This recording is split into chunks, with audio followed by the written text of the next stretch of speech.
जय श्री राधे कृष्णा। दोस्तों, आदिपर की कथा में अगला पार्ट मैं आपके लिए लेके आया हूं राजा परीक्षित की मृत्यु का कारण। उनकी मृत्यु कैसे हुई थी, क्यों हुई थी। जैसा कि मैं आपको अपने पिछले वीडियो में भी बता चुका हूं कि आदिपर्व की अगली कहानी है। लेकिन दोस्तों, इस कहानी को आगे शुरू करने से पहले मैं आप लोगों से आग्रह करना चाहता हूं कि अगर जो आप इस चैनल पर पहली बार आए हैं तो मेरे इस चैनल को सब्सक्राइब करें, लाइक करें और शेयर करें। और मेरी पुरानी वीडियोस देखने के लिए ऊपर आई बटन पे क्लिक करें, जिससे आप मेरी पुरानी वीडियोस देख सकेंगे। एपिसोड 1, 2 और 3, ये चौथा एपिसोड है।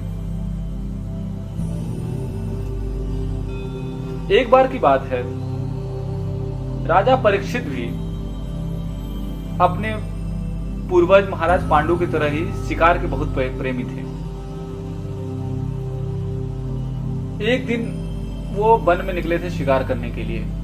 शिकार करते करते उन्होंने एक हिरण को अपनी तीर से घायल कर दिया। हिरण को तीर लगने के बाद वो तेजी से भागने लगा और राजा परीक्षित उसका पीछा करने लगे।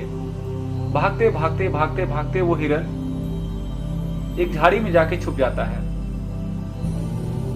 राजा उसका पीछा करते हैं बट उसको कहीं देख नहीं पाते। पीछा करते करते राजा थक जाते हैं और उन्हें भूख और प्यास दोनों का अनुभव होता है। थोड़ी दूर और वो जब आगे चलते हैं तो उनको एक ऋषि का आश्रम दिखता है, जो कि समीक ऋषि का आश्रम होता है, और वह मौन धारण किए रहते हैं। वहां पे राजा परीक्षित पहुंचते हैं और उनसे पूछते हैं कि मैंने एक हिरण का शिकार किया है, क्या आपने उसे देखा यहाँ पे आते हुए। बट महर्षि तो मौन रूप में थे, उन्होंने कुछ नहीं बोला। फिर राजा ने उनसे कुछ खाने के लिए आग्रह किया, फिर भी उन्होंने कुछ नहीं बोला। इस पर राजा परीक्षित क्रोधित हो गए, क्योंकि ऑलरेडी वो थके हुए थे, भूख से प्यास से जो है परेशान थे। इस पर उनको क्रोध आ गया। वहीं आसपास में ही एक सांप मरा हुआ था। वो गए और सांप को अपनी तीर की नोक से उठा के लाके और ऋषि के गर्दन में लपेट देते हैं और वहां से फिर अपने राजधानी वापस चले आते हैं। कुछ समय बाद जब समीक ऋषि के पुत्र श्रृंगी ऋषि, बहुत ही तपस्वी और प्रतापवान ऋषि हुआ करते थे, वो जब आए तो उन्होंने अपने पिता के गले में सांप लिपटा हुआ देखकर वहां पे एक शिष्य से पूछा कि यह कैसे हुआ, किसने किया ये। तब एक शिष्य ने उसमें से कहा कि राजा परीक्षित नाम के जो हमारे राजा हैं यहाँ पे, वो आए थे और उन्होंने गुरुदेव के गले में सांप डाल के गए हैं। अब इस पर उन्होंने तुरंत क्या किया, ना इधर का देखा ना उधर का देखा, तुरंत अपने कमंडल से जल निकाला और साफ दिया कि जो भी ये करके गया है उसको 7 दिन के अंदर यही एक तक्षक नाग है जो कि उनको 7 दिन के अंदर डस लेगा और इससे उनकी मृत्यु हो जाएगी। ये बात सुन के सौमिक ऋषि जो थे अपने मौन व्रत को त्याग दिए और बोले, ये तुमने क्या अनर्थ कर दिया, तुमको ऐसा नहीं करना चाहिए था। वो बहुत ही अच्छे राजा हैं, प्रजा पालक हैं, प्रजा का ध्यान रखते हैं, दयावान हैं, धर्मात्मा हैं, और तुमने ये क्या कर दिया। फिर समीक ऋषि ने अपने एक शिष्य से कहा कि जाके राजा को आगाह कर दो कि उसको मेरे पुत्र श्रृंगी ने यह शाप दिया है कि 7 दिन के अंदर तक्षक नाग उनको डस लेगा, जिससे उनकी मृत्यु होगी। राजा परीक्षित जब यह बात सुनते हैं तो बड़े सोच में पड़ जाते हैं। फिर वह उस तक्षक नाग से बचने के सारे उपाय ढूंढते हैं कि ऐसा क्या किया जाए कि जिससे मैं तक्षक नाग से बच सकूं। इधर सारे उपाय करने में लगे हुए थे और उधर उनके मन में एक शंका भी थी कि अगर जो मर गया तो मेरा ये जन्म बेकार हो जाएगा।